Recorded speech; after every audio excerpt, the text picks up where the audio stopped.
Hello dear learners, hope you are doing well. So how's the preparation going on? As you all know, we are doing the series from 2014 video till 2023. We have already uploaded the videos of history paper 2 from 2014 till 2021.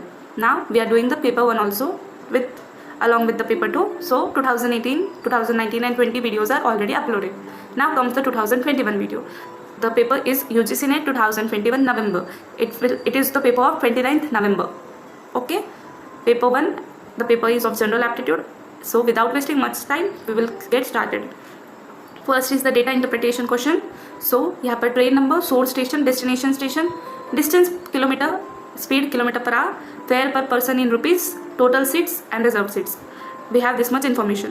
The very first question, which train has minimum per kilometer cost? Minimum per kilometer cost. So technically the cost will be like distance, जो cost निकालना है पर kilometre cost. So fare by distance, how we will calculate it? Fare is equal to cost is equal to fare cost is equal to fare per distance, because per kilometre cost पूछा है इसीलिए distance. So अब fare for the very first is, यहाँ पर कितना fair, यहाँ पर कितना किलोमीटर है नीचे 1200 एंड देन फेयर है उसका 3000. So it will be approximately 2.5. 3000 divided by 1200. तो ये आ रहा है 2.5. We have to find the minimum. Okay, minimum पूछा है. Then comes next option, 1080 by 36. 1080 by 36. It will be 3.33. Then आगे 1280 by 2800. It will be 2.18. 2.1. फिर आगे आता है 1250 by 2900. इसका approximately 2.3. And then comes our last 1180 divided by 3200. 3200. It will be 2.7. Okay, 2.7. Okay, तो सबसे कम है 2.1 एंड 2.1 किसका आ रहा है? It is of 1003. सो अब correct answer is option B 1003. अगर हम इतना टेक्निकली नहीं जाते हैं फिर भी यहाँ पर ये वाला हिंट भी अगर यूज़ कर रहे हैं तो सबसे कम फेयर के हिसाब से सबसे कम आ रहा है 2800. अगर हम सिर्फ इतना ऊपर से भी देखना चाहते हैं, ज़्यादा डिटेल में नहीं जाना चाहते, तो you can do this also. Okay, चलिए आगे बढ़ेंगे हम. 1 minute please. Yes, moving further. Which train will take the maximum time to reach the destination? Which train will take the maximum time? So basically हमें कैसे calculate करना है? Distance is equal to speed into time. We have here distance, we have here time, we have here distance and speed, दोनों दिया हुआ है अपने पास में, distance and speed. So we have to just calculate the time. D by S करेंगे. D by S 1200 by 130, 9.2. 1080 by 160, 6.7. Then 1280 by 155, 8.2. 1250 by 130, 9.6. And then 1180 by 125, 9.4. 9.4. अरे यार, हाँ. Okay, so we have to calculate the maximum time. सबसे ज़्यादा time किसने लिया है? 9.4, which is our 9.6. 1004. 1004. सबसे ज़्यादा 9.6 आवर्स. हमने कैसा किया calculate? Distance is equal to speed into time. So for time it will be distance upon speed. आगे जाएंगे. Question number, which train has minimum number of vacant seats? Minimum number of vacant seats. यहाँ पर देखो 680 minus 400 करेंगे क्योंकि ये total है और ये रिजर्व है, टोटल एंड रिजर्व. सो इन दोनों को माइनस करेंगे. 680 minus 400,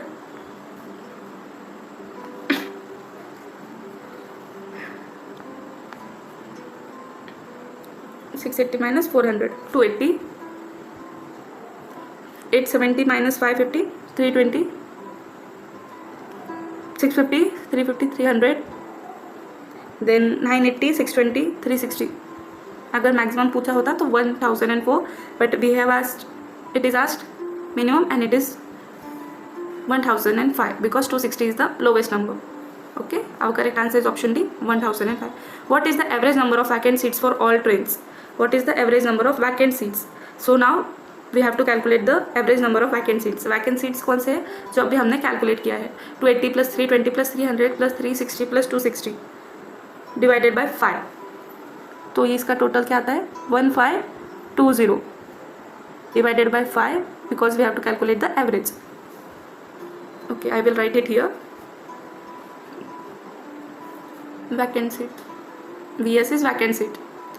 PDF will be provided on the Telegram channel. So total हो रहा है 1520 divided by 5. Okay. So our correct answer is 304. 304. That is option B. Is the average number of vacant seats. Question number 5. What is the time difference between the train which takes the maximum duration and the train which takes the minimum duration? Now it is asked the time duration. So we have already calculated time. सबसे पहले question में second number के question में we have calculated the time 9.2, 6.7, 8.2, यहाँ पर 8.2 आएगा, 8.2, okay, then 9.6 and 9.4. So minimum and maximum 9.6 सबसे ज़्यादा है और 6.7 सबसे कम है. Will write here 9.6 minus 6.7. सो उसके आगे भी पॉइंट है बट ठीक है, चलिए लिखना ही पड़ेगा यहाँ पर. तो 9.61 माइनस 6.75.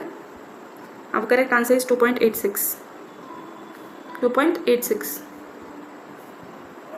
बहुत सिमिलर आंसर्स है, इसीलिए अब एग्जैक्ट वैल्यू कैलकुलेट करना पड़ेगा ही. Question number 6. The name of the MOOC platform developed by IIT Kanpur it is option C MOOCIT. Okay, MOOCIT. What is MOOC? It is the platform. Massive open online courses are free online courses available for anyone to enroll in it. And what is MOOCIT? It is an open source management software designed and developed at IIT Kanpur. In 2012 it was started. Okay. Question number 7. In the role of a test constructor, how should a teacher proceed? Option D is the correct answer. Basically, prepare test items that match the instructional object, list the major course or units of objectives, prepare a table of specifications, specify the course or unit content, discard unrealistic objectives. So we all know that the very basic is to know what is the course or unit content. We have also first discussed the syllabus and then started the UGC NET series, PYQ series. So सबसे पहले content पता रहना ज़रूरी है. Our correct answer first will be D. सबसे पहले आएगा D. Then comes the list of major courses or unit objectives. So objectives क्यों पढ़ना ज़रूरी है is the why the subject is necessary to read to learn comes under the objectives. Discard unrealistic objectives like unrealistic like which cannot be fulfilled. वो उन्हें discard कर दो. Then comes the prepare a table of specification. What specifically you have to do. Then prepare test items that match the instructional objectives. Prepare test items. Test end में रहेगा ना सबसे. So that's why our answer is D. Now statement 1 and 2. The brain continues to develop throughout the childhood and adolescence. The logical and goal-directed actions begin in the sensorimeter period. Sensorometer period. So our correct answer is option A. Both 1 and 2 statement are correct. So brain usually continue to develop during the childhood and adolescence. ठीक है. Amygdala जो part होता है responsible for immediate reactions, the region develops early, सबसे पहले develop होता है. Then उसके बाद में जो अदर चेंजेस है वो जैसे जैसे मैच्योरिटी आती है it develops and then the sensory motor stage begins at the birth to 2 years. Okay. Logical and goal directed actions comes under them. So जैसे कि reflex actions, primary circular action reactions, secondary circular reactions, coordinating secondary schemes, tertiary circular reactions and symbolic thought. This all comes under the sensory motor period. Okay. Cognitive development basically. Question number 9. An undergraduate degree with honors in a discipline may be awarded if student completes 14 core papers in that discipline, 2 ability enhancement compulsory courses, 2 research paper published in any UGC CARE listed journal, minimum 2 skill enhancement courses, 4 papers each from a list of discipline specific elective and generic elective papers. Our correct answer is option B, A, B, D, E. Undergraduate degree with honors. Specifically यहाँ पर बोला गया है कि क्या criteria है इन a discipline में भी अवॉर्डेड इफ स्टूडेंट कंप्लीट्स. उन्हें कब डिग्री मिलेगा, कब अवार्ड मिलेगा? Degree awarded when they complete 14 core papers in that discipline, 2 ability enhancement courses, फिर minimum 2 skill enhancement courses, and E is 4 papers each from list of discipline specific elective and generic, दोनों में से. Okay, चलिए आगे बढ़ेंगे हम. Question number 10. Match list 1 with list 2. Show the Government of India projectives and their purpose. Show the Ganga, Swayam Prabha, Vidwan, Sakshat. अब answer is option A, because स्वयं प्रभा एक ही है. बी जो है वो DTH एजुकेशनल चैनल, सिर्फ एक ही option में बी का 4 है. So by elimination we have done this question. Shodhganga option 2, thesis database.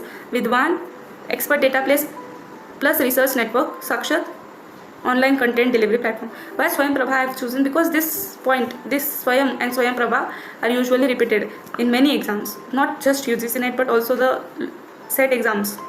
Question number 11. The exercise for reviewing the relevant literature is most closely related to which of the following? Exercise of reviewing the relevant literature. Review करना relevant literature को सबसे ज़्यादा है associated formulating research problem. हम कब research literature को follow करते हैं? जब हमें कोई प्रॉब्लम, रिसर्च प्रॉब्लम को बनाना है, फॉर्मुलेट करना है. सबसे पहले क्या आता है? 8 स्टेप्स है हमारे रिसर्च के लिए.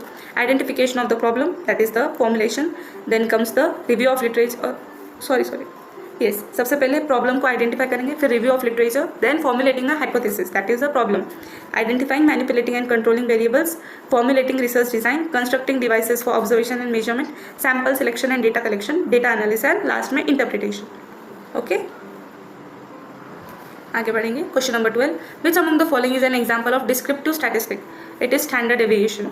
Okay, descriptive statistic is summary statistic that quantitatively describes or summarizes literature from a collection of information. Basically descriptive statistics क्या होता है? समरी टाइप होता है. वो यूजुअली 3 टाइप्स का है, like the frequency distribution concerns the frequency of each value, then the central tendency, mean, median, mode वाला, and last में आता है variability of depression concerns. Standard deviation, that is the measure of dispersion measure of the dispersion of data values from the mean. तो data dispersion पर जो based है वो होता है standard deviation. The larger the standard definition the more variable the data set is. मतलब अभी आपको जैसे बेसिकली डेविएट, जो हमारा जो डेविएशन यानी कि एक पॉइंट से हटना, जो पॉइंट है उससे हटना, so that is what data का डिस्पर्शन होता है. एंड जितना ज़्यादा डिस्पर्शन होगा वेरिएबल डेटा, तब मतलब डेटा काफ़ी वेरिएबल आएगा, काफ़ी डिफरेंट आएगा. Okay, and what are this other chi square, regression and T statistic? They are inferential statistics. हम डिस्क्रिप्टिव स्टैटिस्टिक्स की बात कर रहे थे, उसमें standard deviation, mean, mode, median आता है और फ्रीक्वेंसी डिस्ट्रीब्यूशन. बट जो इन्फ्रेंशियल स्टैटिस्टिक्स है, जैसे कि ये 3 हम इन्हें लिख देंगे, ये क्या है? Inferential statistics.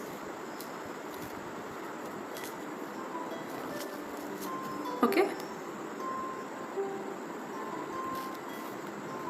जिसमें can be contrasted with descriptive. Okay, regression क्या आता है? Formulating a regression helps you predict the effects of independent variable on dependent variable. Then t statistics. A t test is a type of inferential statistic use to determine if there is significant difference between the means of 2 groups. और chi square और chi square use to formulate and check the interdependence of 2 और more variables. आगे बढ़ेंगे. Question number 13. Which among the following are the source of threat to external validity? Sample characteristic, novelty और uniqueness of stimulus, improper manipulation of IV, lack of motivation on the part of participants, reactivity of the assessment. Our correct answer is option D, A, B, E. So which are the threat to external validity? Sample characteristics, novelty or uniqueness of the stimulus, and reactivity of the assessment. External validity concerns whether the results of the research can be generalized to another situation, different subject, settings, time and so on. Basically इसमें generalizations are limited when the cause is dependent upon other factors. Generalisation एक तरह से common कर देना, concerns whether the result of research can be common or generalized to another situation, similar to another situation, जिसका subject different हो, setting time सब कुछ different हो. ठीक है. सो उसको थ्रेट क्या है? Sample characteristic. जो कैरेक्टरिस्टिक्स है हर किसी के यूनिक होते हैं, that is the threat. Then the novelty और uniqueness of the stimulus. Novelty or uniqueness of a stimulus. Different stimulus can affect the validity. Then reactivity of the assessment. How the assessments will react. What will be the reaction of the assessments? It will be the matter of concern. It will be the threat to the external validity.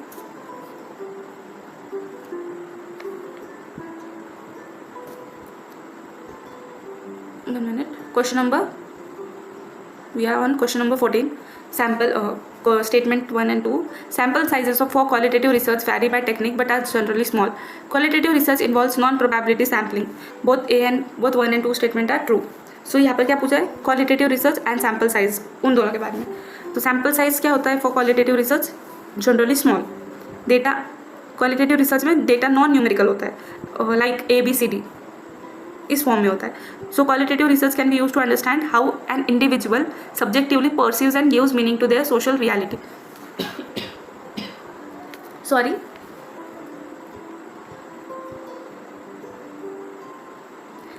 some qualitative research is usually like a survey based or something. Usually it is considering the effects of some product on the society or something like that. Basically survey based होते हैं. So qualitative research involves non-probability sampling. We can't say, like I have said, it is survey based. Usually surveys come under them.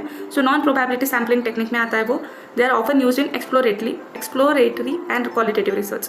जो non-probability, because we can't establish the probability what will turn out under the survey. And they are done on broad population, therefore they are non-probable. Question number 15. Given below are two statements. One is assertion and other is reasoning. Students T statistic is a robust statistic. Students T statistic can yield accurate analysis of data even if some of the assumptions of parametric statistics are violated. Both A and R are true and R is the correct explanation of A. So both are talking about T statistics, and assertion is incomplete without the reason, because reason is a complete sentence. Basically वो बता रहा है कि वो robust क्यों है. Student t test और t statistics robust है and against is robust against non normality. जैसे कि with good performance for data drawn from a wide range of probability distributions, and the normal distribution is probability distribution that is symmetric to the mean. So here it is use to compare the means between two groups. तो उसके वजह से हमें ये robust strong data मिलता है, strong statistics मिलता है. किसके थ्रू? टी टेस्ट के through. If the sample in the two groups being compared are equal, students original t test is highly robust. अगर दोनों सैम्पल्स के टू ग्रुप्स के सैम्पल्स इक्वल आते हैं तो वो हाईली रोबस्ट माना जाएगा. Okay, and then comes our reason, जिसमें उसी को कंटिन्यू किया, can yield accurate analysis of data.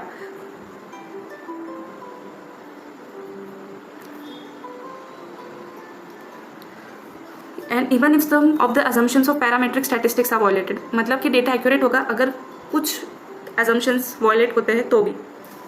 If the assumption of mutual independence of the sample value is violated, normality test results will not be reliable. Normality test कब आता है? T test robust रहेगा तो वो non normality रहेगा. इसीलिए अगर assumptions violate होते हैं तो वो नॉर्मेलिटी को अफेक्ट करेगा, not the T test. Question number 16. In communication, a shrug of shoulders indicates option D indifference. So basically it is a type of non-verbal communication which is expressed through emotions or gestures, attitude. Okay, so non verbal facial expressions वगैरह से बताया जाता है. तो इसका example है जो shrug of shoulders. जैसे when we want to communicate a message to of indifference, like sorry can't do anything about it और sorry don't know, like just खंदे झटका देना इन हिंदी, जिम्मेदारी झटका देना जिसे बोला जाता है. Sorry I can't do anything, sorry I can't help you, it is what? Shrug of shoulders. And raising the shoulders अगर आता है तो raising the shoulders is sort of apology. You are asking to apologize. Okay, then comes the next question number 17. Yeah, one more thing, there are few more like lean or triple head notes. Interest बताने के लिए triple head notes, intimate eye gazing और something, leaning toward the other person, ये सारे interest बताते हैं. फिर responsibility, touch the tips of bent hands to the shoulder either once or twice. Bent hands, touch the tips of bent hands अगर बोला जाता है तो वो आएगा रिस्पॉन्सिबिलिटी के लिए. ठीक है. And when it's honesty, turn their body and point their feet toward another person. It is the symbol of honesty. Turn their body and point their feet towards other.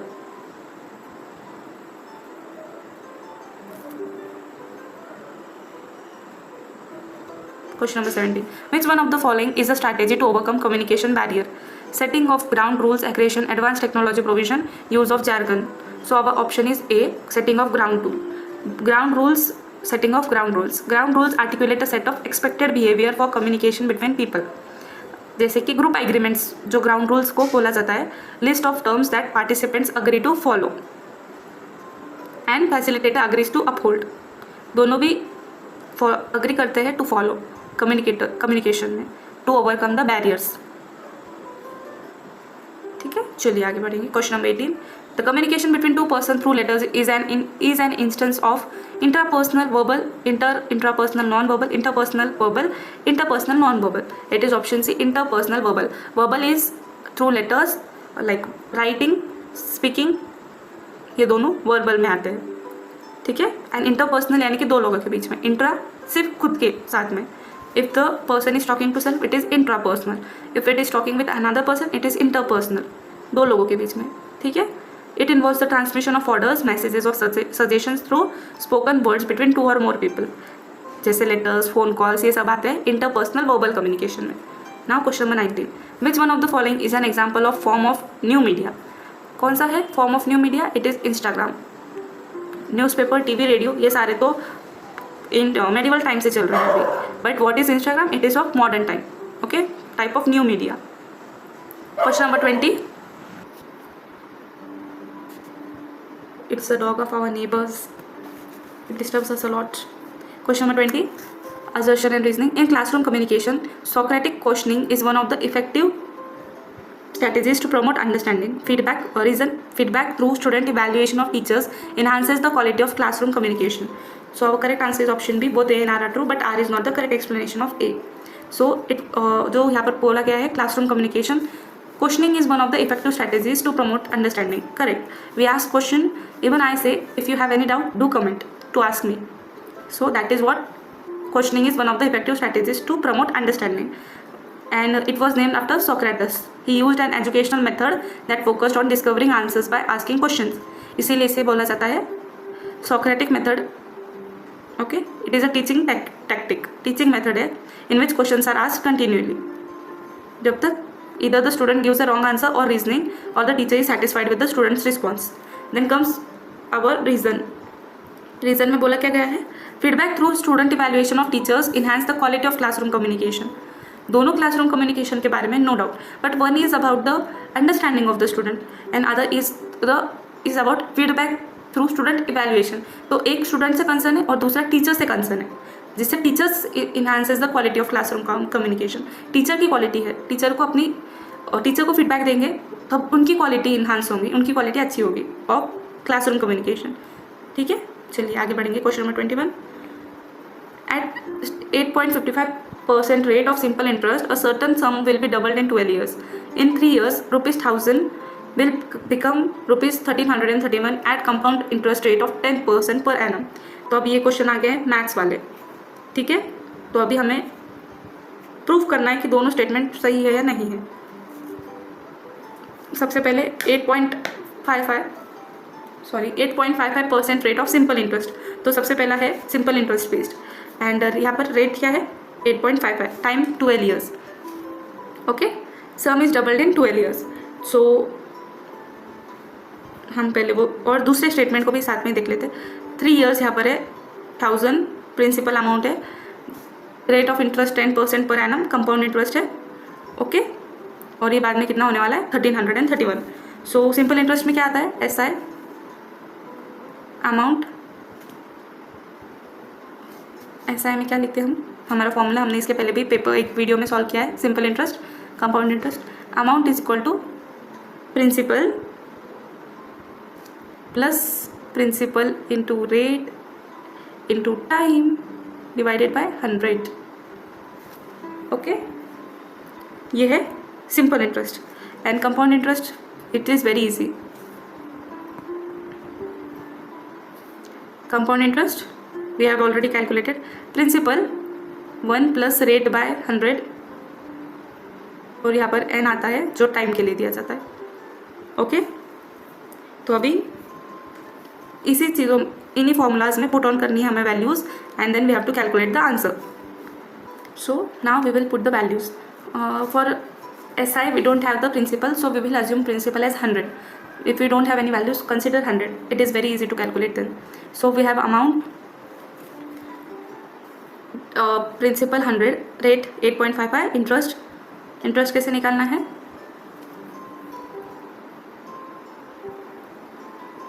$100 into 8.55 into 12/100. Basically यही formula जो हमें 100 plus 100 into rate of interest 8.55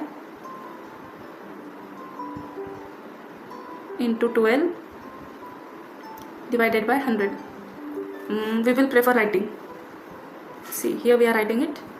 Okay, so now 100 plus board मास, हम board मास को apply करेंगे. 100 plus ये total 100 into 8.55 into 12 divided by 100. तो 100 cancel होगा. 8.55 upon 2 into 12 आएगा 102.6 into, okay, plus 102.6. So our answer is 202.6. 202.6 total जो अमाउंट आ रहा है हमारा. ये ऐसा ही सिंपल इंटरेस्ट वाला है, बट जो हमने कंसिडर किया था यहाँ पर क्या बोला है कि the certain some will be doubled. यहाँ पर बोला है certain some will be doubled. तो डबल हमारा जो सबसे पहले प्रिंसिपल क्या था, हमने प्रिंसिपल कंसिडर किया 100, और वो डबल होता है 2 इंटू 100 होता है 200. बट हमारे पास में यहाँ पर जो डबल हुआ है वो हुआ है 202. सो इसीलिए स्टेटमेंट 1 फॉल्स है. ओके, स्टेटमेंट 1 फॉल्स है. सो नाउ ये B और C तो कैंसिल हो गए, A एंड C कैंसिल हो गए. तो अभी हमारे पास में नेक्स्ट अभी हम कंपाउंड इंटरेस्ट फाइंड करेंगे. अरे क्या हो रहा है? Okay, compound interest. So compound interest में we have all the data. Principal amount दिया हुआ है हमारे पास में 1331 इज इक्वल टू P कितना है हमारे पास में? Principal is 1000, then 1 plus R 1 plus 10 divided by 100 upon raise to 3. So it is, यहाँ पर भी 1331 आएगा एंड यहाँ पर भी 1331 ही आएगा. You can calculate. यहाँ पर 100 प्लस 10 110 ये वाला जो स्क्वायर है ब्रैकेट है 110 raise to 3 calculated 110 into 3. Okay, and then उसमें इंटू 100 कर देना है. Our correct answer will be 1331. Okay, and that's why LHS is equal to RHS. So we get the answer that statement 2 is correct. Okay, statement 2 is correct. So our correct answer is option D. Correct answer is option D. Now question number 22. Which of the following statements are correct? The sum of 3 consecutive multiples of 3 is 72. The largest number is 27. A number when multiplied by 13 is increased by 180. The number is 13. The average of first 20 multiples of 7 is 73.5. So now we have to calculate and find out which are the correct statements. So basically सबसे पहले A क्या है? Sum of 3 consecutive number 3 is 72. Largest number is 27. 3n plus 3n plus 3 फिर 3n plus 6 ऐसे करते करते हमें इस इक्वल टू 72 करना है. Okay, but largest number is 27. तो 3n प्लस 6 क्या होगा? 27 is equal to 27. So 3n is equal to 27 minus 6 is equal to 21. So 3n is equal to 21/7 और 21/3 इज इक्वल टू 7. ओके, अभी हम इसी वैल्यू में 7 को पुट करेंगे. 3 into 7 plus 3 into 7 plus 3 into 7 plus 6 is equal to 72. 3 into 7 plus 6 21 plus 24 plus यहाँ पर last में आता है 27 और यहाँ पर उन्होंने बोला था लार्जेस्ट नंबर इज 27, इसीलिए अब करेक्ट आंसर ए तो करेक्ट स्टेटमेंट है. Okay, A is correct statement.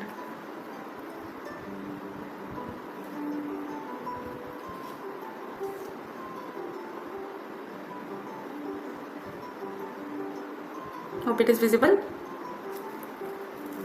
Then comes a number when multiplied by 13 is increased by 180. The number is 13. Let number x. तो इसको 13 इंटू एक्स करेंगे, हम let number y ले लेंगे. Multiply is equal to y plus 180. Increase by 180 है ना, इसीलिए y plus 180. Okay, so 13y minus y is equal to 180. क्यों? हमने ये y को यहाँ पर शिफ्ट कर दिया. It is 12y now is equal to 180. So y is equal to 180 by 12 which is 15. यहाँ पर उन्होंने बोला था नंबर 13 है, बट हमारा नंबर क्या आता है 15, इसीलिए ये वाला statement is wrong, is not correct. आगे पढ़ेंगे अभी हम question option C. The average of first 20 multiples of 7 is 73.5. Okay, average of first 20 multiples of 7 is 73.5.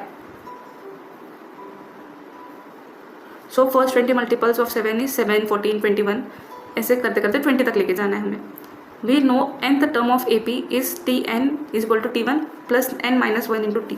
Basically T1 7 है सबसे पहला नंबर, फिर D क्या है 7 है जो डिफरेंस है, फिर नंबर टोटल कितने नंबर्स है 20. तो अभी एक फॉर्मूला देते हैं हम. क्या है formula? Tn is equal to T1 plus T1 plus n minus 1 into D. D हमारा डिफरेंस वाला, ठीक है. और हमें यहाँ पर T20 फाइंड करना है. T20. सो सबसे पहला नंबर 7 प्लस 7 माइनस 1 और 20 माइनस 1. 20 माइनस 1 क्यों? तो n क्या है हमारा 20. 20 माइनस 1 इंटू से difference is of 7. So T20 is equal to 7 plus 19 into 7. 19 into 7 is 133. 133. 7 plus 133 is equal to 140.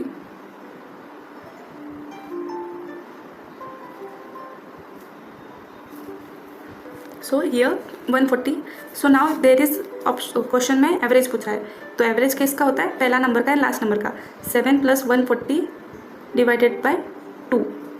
So 7 plus 140 147 divided by 2. It is approximately 73.5. इसीलिए यहाँ पर C is also correct. So our correct answer is option C, A and C only. Okay, A and C only. चलिए आगे बढ़ेंगे अब हम question number 23. Moving towards question number 23. 1 minute, we will just shift this and this also.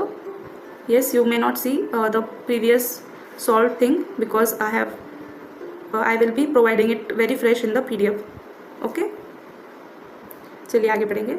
Question number 23. The sum of money was distributed to 12 boys instead of 16 boys. Each boy got rupees 40 more. What was the sum? When a sum of money was distributed to 12 boys instead of 16, each boy got rupees 40 more. What was the sum? So basically we will just take the volume distributed, money distributed. We will take it the money distributed as x. ठीक है. So now we know how many students when a sum of money was distributed to 12 boys instead of 16. 12 boys को दिया है और वो ज़्यादा कितना गया है 40 ज़्यादा गया है. ठीक है. तो हमारा सबसे पहले क्वेश्चन के अकॉर्डिंग है हमारे पास में 16x is equal to 12x plus 40 जो ज़्यादा अमाउंट चली गई. ये है according to question. So now we have to calculate कि x की वैल्यू टोटल वैल्यू कितनी है. टोटल वैल्यू कितनी है. ठीक है. So now we will take this 16x is equal to 12x plus 12 into 40 बोलो 480. So 16x minus 12x 4x is equal to 480. So x is equal to 120. Now we got the value of x, so we will put it in 16 into x. 120. 16 into 120, we will get the answer 1920. It is the total sum and the correct answer option B. Okay, चलिए आगे बढ़ेंगे.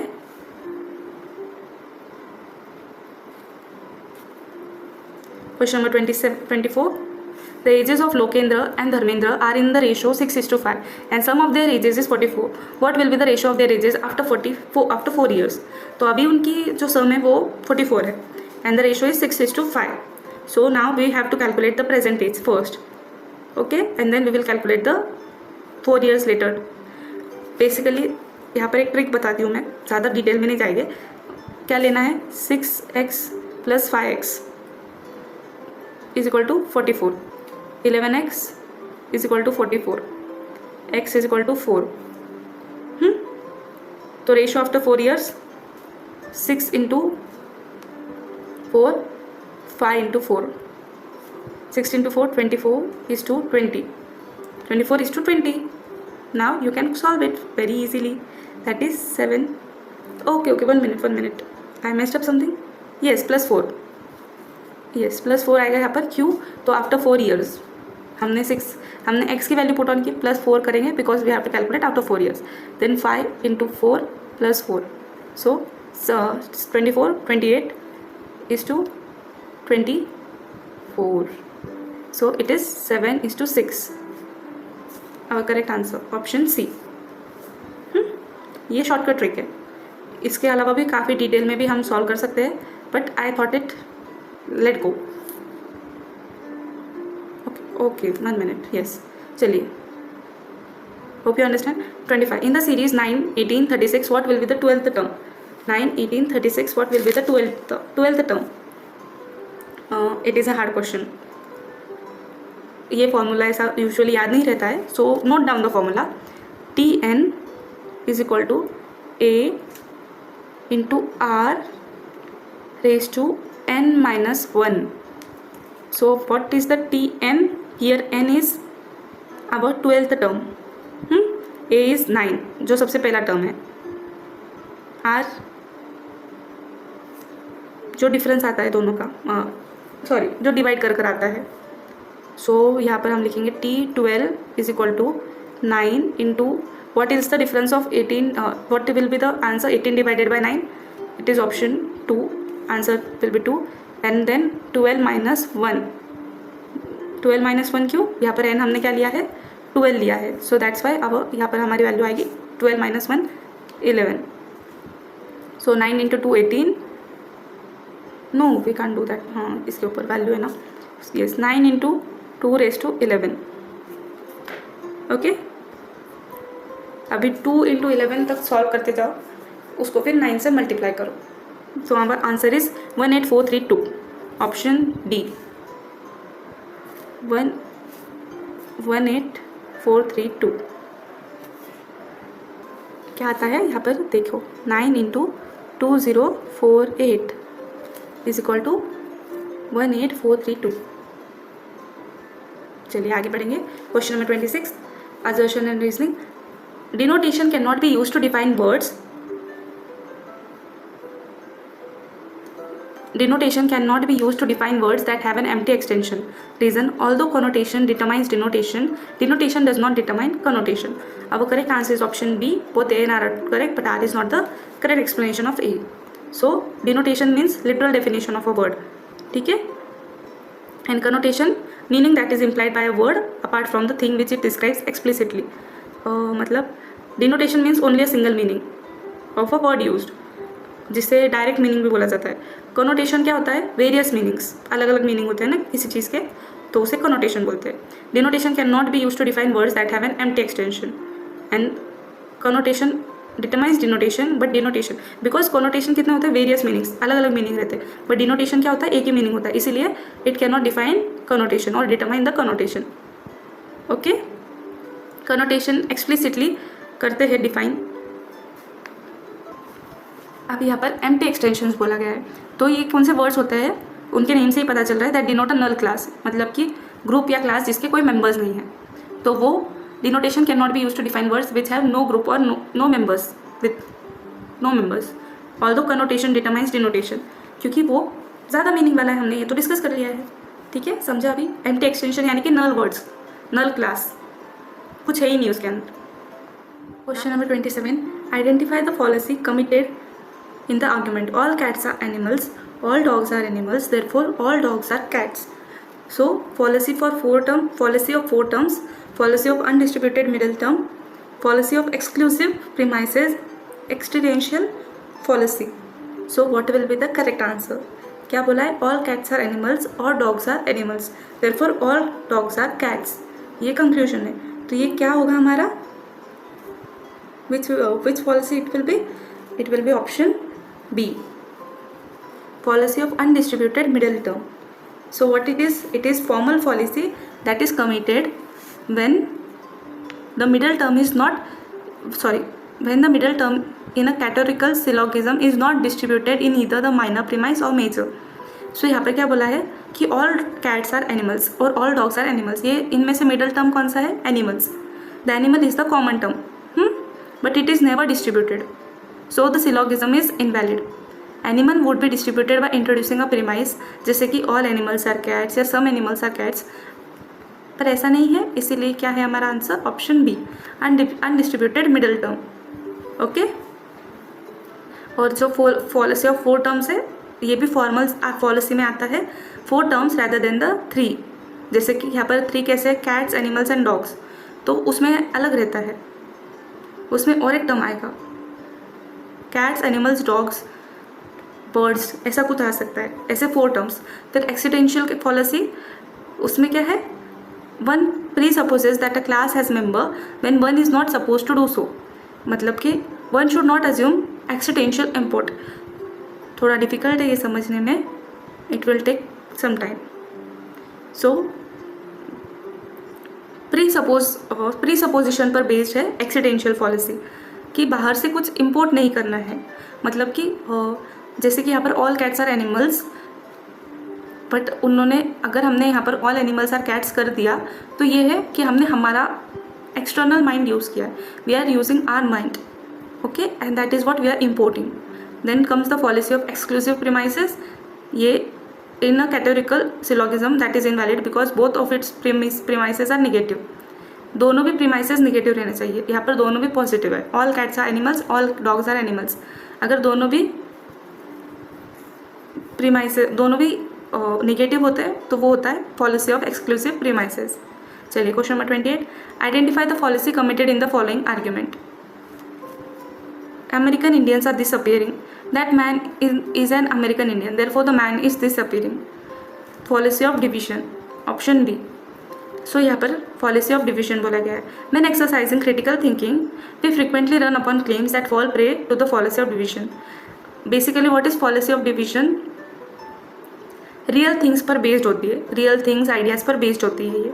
We frequently make incorrect claims by lumping parts of a whole together. Claiming. अभी यहाँ पर कैसा बोला है? American Indians are disappearing, that man is an American Indian, और यहाँ पर हम क्या क्लेम कर रहे हैं?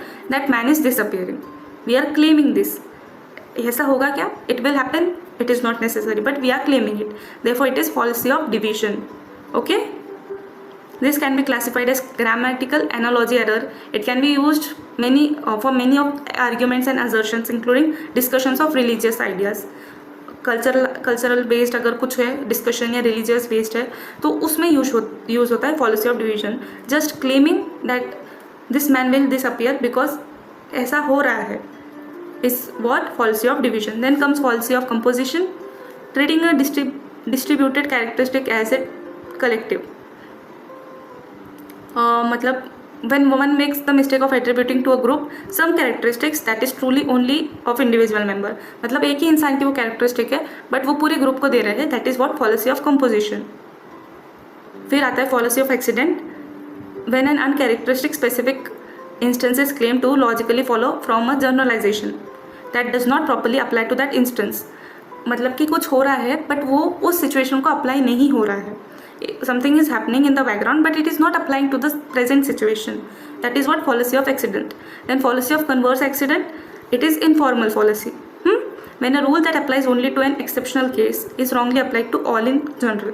मतलब कि किसी एक चीज़ के लिए अप्लाई होने वाला रूल अगर सबको अप्लाई हो रहा है तो it is policy of converse accident. Question number 29. The condition that there should be an absence of contradiction in relations of the objects denoted in the combination of words for the sentence to be significant is known which of the following? It is योगयता। Option B योगयता। क्या बोला गया है यहाँ पर?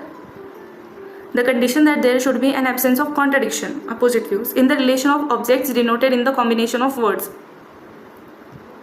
for the sentence to be significant is known as योगयता। Fitness और concord of words, fitness of words, योगयता को क्या बोलते हैं? Fitness of words. The word in a sentence should be mutually compatible, they should be fit enough to be combined together. यहीं पर हम लिख देते हैं fitness of words, fit to combine together. और उसी की हम बात कर रहे हैं यहाँ पर हमारे क्वेश्चन में भी। Condition that there should be an absence of contradiction, and contradiction का एब्सेंस रहना चाहिए, अपोजिट व्यूज का एब्सेंस रहना चाहिए, and in the relation of objects denoted in combination of word. Combination, अलग अलग वर्ड्स के कॉम्बिनेशन, बट वो अच्छे से कंबाइन होना चाहिए। For this sentence to be significant is known as योग्यता। ओके, बाकी हम देख लेंगे। आकांक्षा यानी आकर्षा, यहाँ पर आकांक्षा एक्चुअली वो होता है expectancy. One word, mutual expectancy of one word to another. Then असति और सनिधि, juxtaposition, meaning of word in sentence can be understood only if they are co-uttered. Co-utterance of word is known as असति और सनिधि, मतलब साथ में उच्चार करना, साथ में बोलना, सनिधि। फिर तात्पर्य, intention of the speaker. Knowledge of speakers intention become more particularly necessary अगर इक्विवोकल एक्सप्रेशन है, मतलब कि बोलना है तो जो स्पीकर का नॉलेज है वो काफ़ी इंपॉर्टेंट हो जाता है। It helps to determine with the help of various factors which determine the meaning of word. It can be determinant of various factors, जिससे हमें वर्ड का मीनिंग पता चलता है। इसलिए तात्पर्य is what related to the speaker. Question number 30. I know this are extremely new to you, but believe me अभी भी अब जो क्वेश्चन आते हैं वो ऐसे ही आते हैं, इसीलिए you have to focus, like yes, you have to go through books for them for this, and if not possible do let me know in the comments. I will help you with this. Statement 1 and statement 2. A vyapati between two terms of equal extension is called samavyapti. The relation between fire and smoke is that of samavyapti. तो यहाँ पर statement 1 true है, but statement 1 is true, statement 2 is false. तो व्यापति between two terms of equal extension, मतलब कि equal distance है, तो उसे समव्यापति बोलेंगे। ठीक है, दो टाइप की होती है, समव्यापति, असमव्यापति और विषमव्यापति। अगर इक्वल एक्सटेंशन है तो समव्यापति। Example, nameable and knowable. Relation between fire and smoke is that of समव्यापति, तो ये इनकरेक्ट स्टेटमेंट है, बिकॉज व्याप्ति between two terms of unequal extension is असमव्याप्ति। यहाँ पर ये जो है ये अनइक्वल है, सिमिलर है कि ये नहीं है, सो इसे क्या बोला जाएगा हम यहाँ पर? विषम व्यापति। विषम व्यापति यानी कि समव्यापति का opposite, unequal extension. Fire and smoke unequal है, इसीलिए वो विषम व्यापति आएगा, समव्यापति नहीं आएगा। ओके, चलिए आगे बढ़ेंगे। Question number 31. The world wide web is, what is world wide web? A collection of multimedia web pages and other documents which are stored on websites. www, also known as the web, is the internet's leading information retrieval service. आज भी हम कुछ find करते हैं Google पर तो उसके आगे सामने पहले www.ugcnet समथिंग ऐसा आता है। Okay, the internet is a vast global network of documents और वेब पेजेस।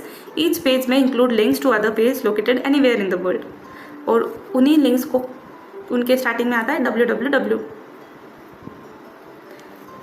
और HTTP भी आता है, hyper text protocol. It also comes, आगे आ गया 32. Hyper text transfer protocol is fetching an HTML document from a web server. So which is HTTP क्यों use करते? Is use to load web pages via hyper text. अगर आपको कुछ upload करना है तो आप HTTP यूज़ करेंगे. Is the foundation of world wide web. ये बेस है वर्ल्ड वाइड वेब का, www का फाउंडेशन है. Okay. HTTP is a stateless protocol, which means the server stores no data between the request. It can be created to facilitate communication between web browser and web servers. जो browser है और server है उनके बीच में relation कौन maintain करता है, facilitate करता है, HTTP. But it can be used for other purposes as well. Okay. Question number 33. It is statement 1 and 2. It is a program code that can replicate itself with the intention of deleting files. It can be filtered but it at the internet service provider level. So what is the correct statement? Option D. 1 is false but 2 is true. So 1 क्या है? It is the program. Fishing के बारे में बोला है. Okay, यहाँ पर हमने ये मिस कर दिया. Regarding fishing. सो फिशिंग क्या होता है? साइबर क्राइम होता है इन विच टारगेट और targets are contacted via email, phone, text message. एक तरह का fraud. It is what? Phishing. And इसमें क्या होता है? This information is typically obtained by an attacker after gaining access to your personal data. उन्हें आपका पर्सनल डेटा जब एक्सेस में आ जाता है तब वो ट्रिक्स के थ्रू आपकी पर्सनल जो बैंक अकाउंट्स, क्रेडिट कार्ड्स, ये सब कुछ है, पासवर्ड्स, इन सब पर अटैक करते हैं and they try to fraud with you. Okay. If the email of this nature even the most cautious recipients are likely to become victims. बहुत सारे लोग इसके विक्टिम बन सकते हैं. And it is a program code that can replicate itself even without the intention of deleting files. कोई भी victim बन सकता है इसका. इसीलिए ये एक ऐसा कोड है जिसमें इंटेंट नहीं भी रहा तो भी you may fall for it. Then it can be filtered but at the internet service providers level. तो phishers use compromised machines to host phishing web pages and to send out emails. तो IP address based जो filters होते हैं they are created to detect the spam. Okay. Usually आपके emails में भी spam mails आते हैं. तो वो किसके बेस पर आते हैं? IP filters के बेस पर. So ISP should carefully evaluate the efficacy of their source-based blacklist solutions for recognizing and filtering the phishing messages. इसीलिए वो filter out कर सकते हैं जो phishing messages है, जो spam messages है. ओके. कौन? इंटरनेट सर्विस प्रोवाइडर्स, उनके लेवल पर. Question number 34. Which of the following statements regarding intranets are correct? Intranet. So the intranet can be accessed from anywhere by anyone. The intranet has public access. They are more secure than internet. In the intranet, it is possible to control external link.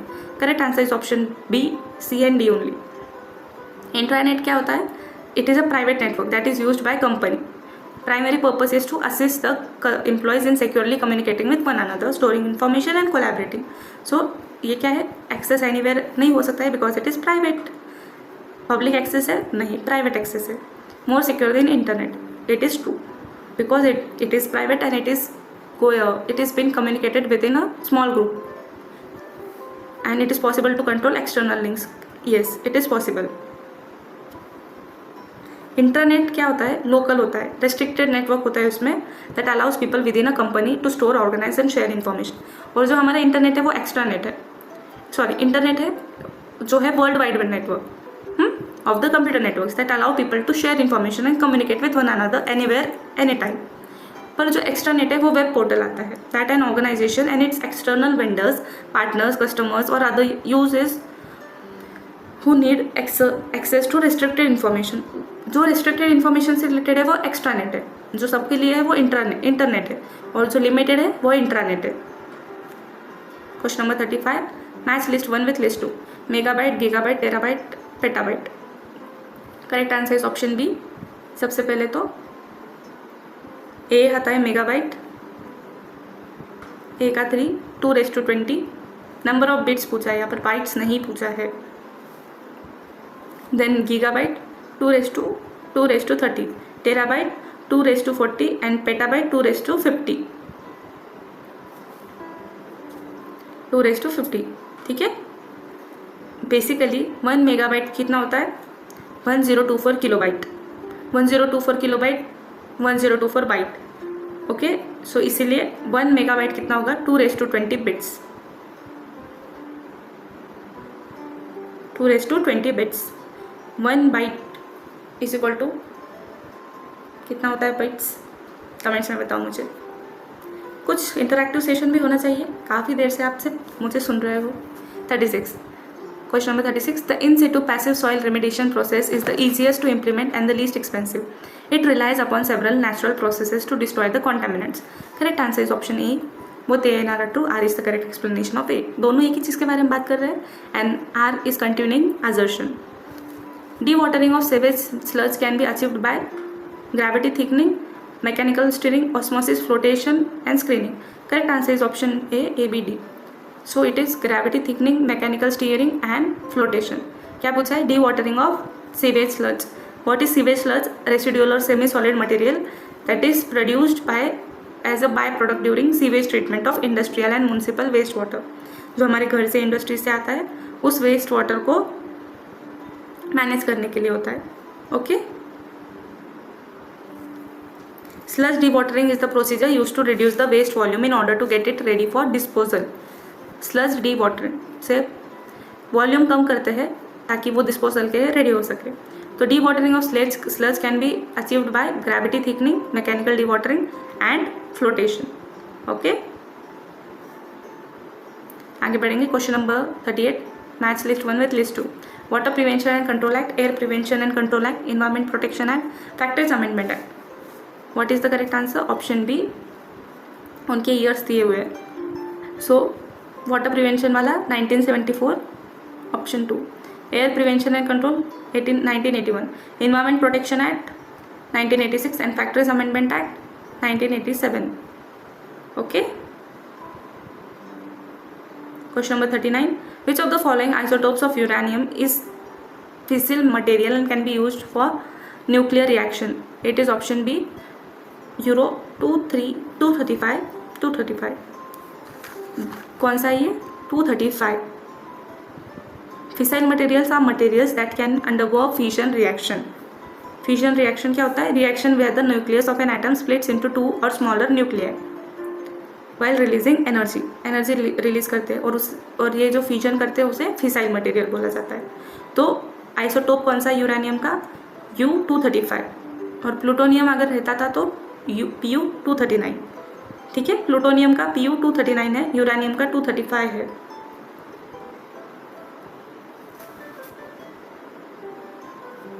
Question number 40. Rain is termed as acid rain when its pH value is less than 5.6. Acid rain और acid deposition is a broad term that includes any form of precipitation with acidic components such as sulfuric or nitric acid that fall to the ground from the atmosphere in wet or dry form. ठीक है, जो pH 5.6 से कम होती है उसे acid rain बोला जाता है. The pH of acid rain typically ranges from 4.2 to 4.4.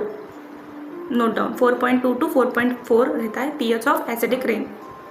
आगे बढ़ेंगे. Question number 41. Who chaired the first committee constituted by government of India on women's education after independence? ये है ऑप्शन बी, दुर्गाबाई देशमुख. ठीक है. The national council of women was established in 1958 and it was chaired by Durgabai Deshmukh. Committee के recommendation के बाद में ये council बनी थी, national council of women. Okay. Question number 42.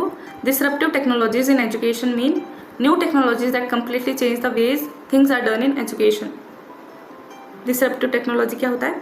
One that displaces an established technology and shakes up the industry or a groundbreaking product that creates a completely new industry. मतलब कि पुराने प्रोडक्ट्स को धक्का मार देना या हटा देना is what disruptive technology. Question number 43. Statement based. The improvement of secondary education was an essential foundation for improvement of secondary education. Was the view held by Calcutta University Commission. The Calcutta University Commission recommended the use of mother tongue in the intermediate colleges for teaching of all subjects. Both the statements are incorrect. Okay. जो पहला statement है, improvement of secondary education was an essential foundation.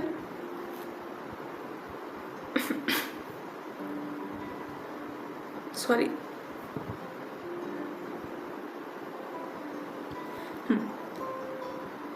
तो पहला statement है wrong.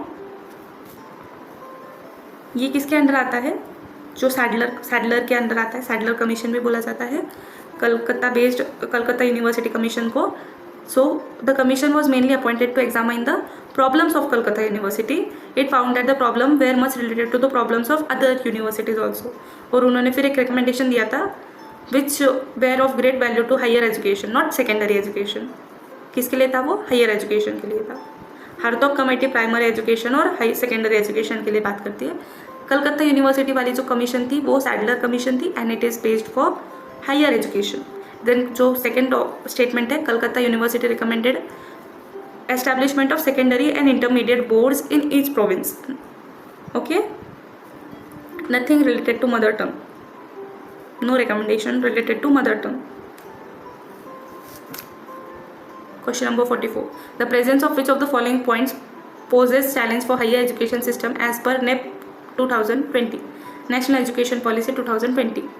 Large affiliating university, ineffective regulatory system, limited teacher and institutional autonomy, emphasis on research, efficient merit-based career management and progression of faculty members. Correct answer is option A, B, C. तो यहाँ पर क्या पूछा है? Challenge कौन से है? Poses challenges, large affiliating university, ineffective regulatory and limited teacher.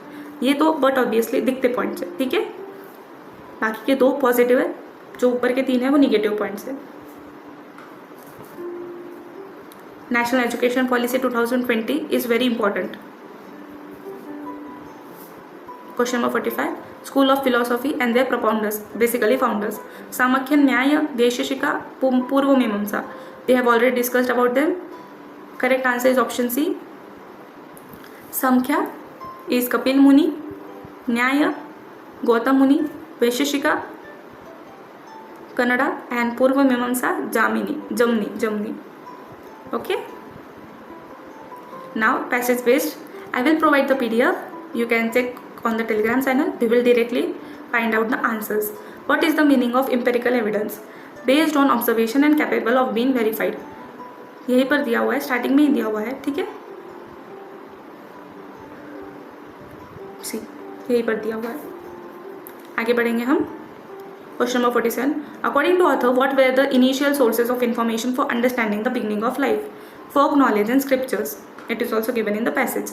48. What is the theme of this passage? What is the theme of the passage? It is origin and mechanics of life. आप जब पूरा passage पढ़ लेंगे तो आपको theme ध्यान में आ जाएगी, क्योंकि इसके स्टार्टिंग में ही उन्होंने ओरिजिन से रिलेटेड बात की है. सी लाइफ्स ओरिजिन, ये सारे के ऊपर बात की है. फिर उसके बाद में उन्होंने पूरे इसमें उसी के around mechanics of life and origin, इसी के अराउंड बात की है. देन 49. वो scientific contribution inaugurated the science of genetics. किसके है ये? Gregor Mendel and Charles Darwin, both. Option C. 50. What helped molecular biologist to form a clearer picture of mechanics of life? Evidence based discoveries. Option C. Evidence based discoveries. It is given in the passage. Okay. यहीं पर उन्होंने जब Gregor और George Mendel के बारे में बात की थी और डार्विन के बारे में भी यहीं पर बात की है, तब उन्होंने उनकी डिस्कवरीज के ऊपर भी बात की है, ठीक है. चलिए, इसी के साथ में we will conclude our today's video here only. Hope you people like it. Do like, share and subscribe.